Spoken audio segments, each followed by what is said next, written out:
ஹாய்மா, நான் தான் உங்கள் சத்யா அம்மா. எல்லோரும் நல்லா இருக்கீங்களா? அம்மா இன்றைக்கி என்ன பார்க்க போகிறோன்னா, ஒரு புதினா சாதம் தாங்கம்மா செய்ய போகிறோம். அதை எப்படி செய்யலான்னு பார்க்கலாங்களா?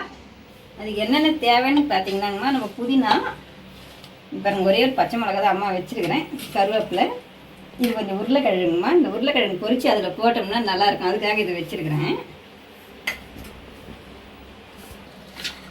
நம்ம கொஞ்சமாக உருளைக்கிழங்கும் எடுத்துக்கிறோம்மா. அதில் கொஞ்சம் மிளகாத்தூள், உப்பு, இது மட்டும் இதில் இப்படி கலந்து வச்சிங்கன்னா போதும். கொஞ்சமாக இதில் எண்ணெய் ஊற்றிக்கலாமா, நிறைய வேணாம், கொஞ்சம் எண்ணெய் இருந்தாவே போதும், இது வெந்துடும். நம்ம இந்த உப்பு மிளகா கலரி வச்சுருக்கலாங்கம்மா, அதை மட்டும், இது கடுகுலாம் எதுவும் தேவையில்லைங்கம்மா, வெறும் உப்பு மிளகாத்தூள் போட்டு நம்ம இதில் போட்டுடலாங்கம்மா.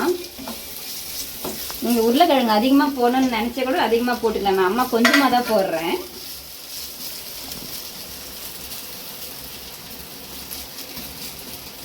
இது இப்படியே வெந்துகிட்டு இருக்கட்டுங்கம்மா. நம்ம அதுக்குள்ளே புதினா சாதத்துக்கு என்னென்ன தேவையோ அதை ரெடி பண்ணிக்கலாம். அதுக்கு தாங்கம்மா கொஞ்சமாக எண்ணெய் ஊற்றிங்கன்னா போதும்.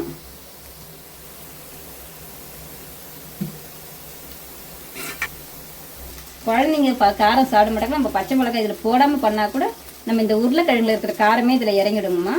குழந்தைங்களுக்குன்னு பண்ணும்போது காரம் சாப்பிடாத குழந்தைங்களா இருந்தால் பச்சை மிளகாய் போடவும் தேவையில்லை. நம்ம பெரியவங்களாம் சாப்பிட்றதுனால ஒரே ஒரு பச்சை மிளகாய் மட்டும் இதில் நம்ம போட்டுக்கலாங்கம்மா. கொஞ்சம் தேவைக்கு போட்டுக்கலாம், நான் கூட நிறைய போட மாட்டேன், அதனால கொஞ்சம் பாதியாகவே போட்டுக்கலாங்கம்மா. அடுத்து புதினாவை இதில் போட்டுக்கலாங்கம்மா.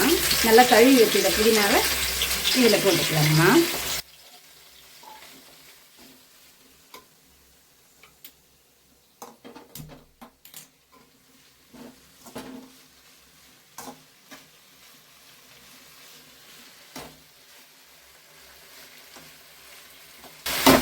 இப்போ எடுத்து நம்ம ஆற வச்சுக்கலாங்கம்மா.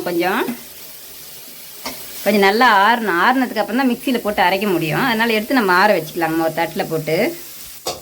நம்ம புதினா நம்ம நிறைய போட்டோம்னா நிறைய சாதம் கலர முடியும். கொஞ்சமாக நமக்கு தேவையான அளவுக்கு நிறைய, எவ்வளோ சாதம் நமக்கு நிறைய சாதம் வேணும்னு நினச்சா நம்ம நிறைய புதினா போட்டு செய்யலாங்கம்மா.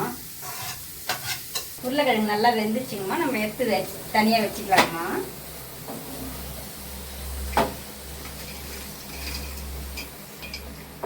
வெறும் புதினா சாதம் சாப்பிட்டா ஒரு மாதிரி இருக்குது, உருளைக்கிழங்கு கலந்து கொடுத்தோம்னா குழந்தைங்களுக்கு அது கூட சேர்ந்து சாப்பிடும்போது ரொம்ப நல்லா இருக்குங்கம்மா. புதினா இப்போ நல்லா ஆறிச்சிங்கம்மா, நம்ம மிக்சியில் போட்டு இதை நல்லா அரைச்சி எடுத்துக்கலாங்கம்மா. இது கூட கொஞ்சம் உப்பு சேர்த்து அரைச்சிக்கலாங்கம்மா.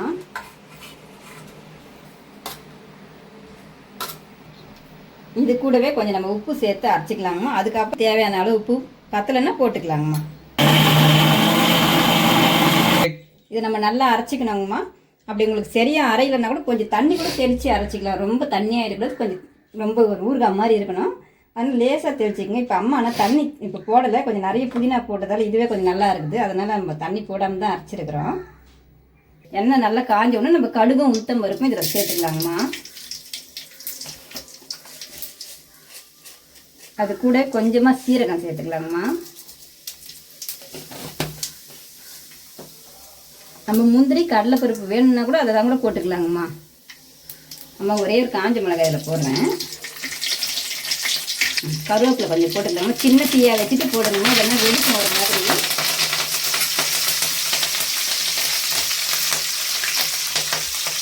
இதுக்கப்புறம் நம்ம அரைச்சி வச்சிருக்கிறோம் புதினா, அதை இதில் சேர்த்துக்கலாங்கம்மா.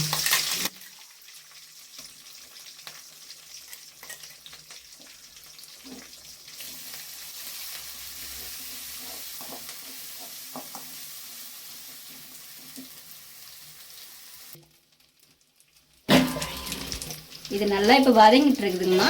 இது எண்ணெய் தனியாக, நம்ம புதினா தனியாக பிரிஞ்சு வரும்போது தான் சாதம் கொட்டி கிளறணும், அதனால் கொஞ்சம் நல்லா வதக்கிக்குவோம். பாருங்கம்மா, நல்லா எண்ணெய் தனியாக புதினா தனியாக நல்லா பிரிஞ்சு வந்துடும், கலர் கூட நல்லா மாறிடும். நம்ம அந்த நேரத்தில் சாதம் கொட்டி கிளறலாங்கம்மா. சாதம் இந்த மாதிரி வடித்து ஆற வச்சுக்கணுங்கம்மா. கொஞ்சம் உப்பு கொஞ்சம் திட்டமாக உப்பு கொஞ்சம் அரை உப்பு போட்டு நம்ம வடித்து இந்த மாதிரி பலன்னு ஒரு பாத்திரத்தில் ஆற வச்சுக்கலாங்கம்மா. அப்போ தான் ஒட்டாமல் வரும். இந்த மாதிரி பலபலம் இதில் ஆற வச்சுக்கலாம். இப்போ கொட்டி கலர்லாம் வாங்கம்மா. கொஞ்சம் நம்ம தேவைக்கு திட்டமாக சாதம் போட்டு கிளறிக்கலாங்கம்மா.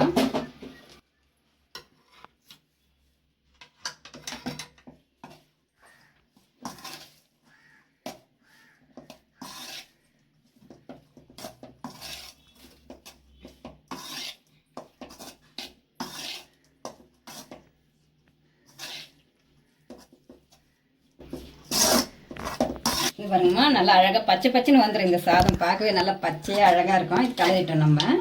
இது கூட நம்ம இந்த மாதிரி உருளைக்கிழங்கு பொரிச்சு வச்சுருக்கோங்க இல்லையா, இந்த உருளைக்கிழங்கு பொரிச்சு வச்சுட்டு இது மேலே இப்படி தூவிக்கலாங்கம்மா. தூவி இது கூடவே சேர்ந்து இப்படி கலரிக்கலாங்கம்மா.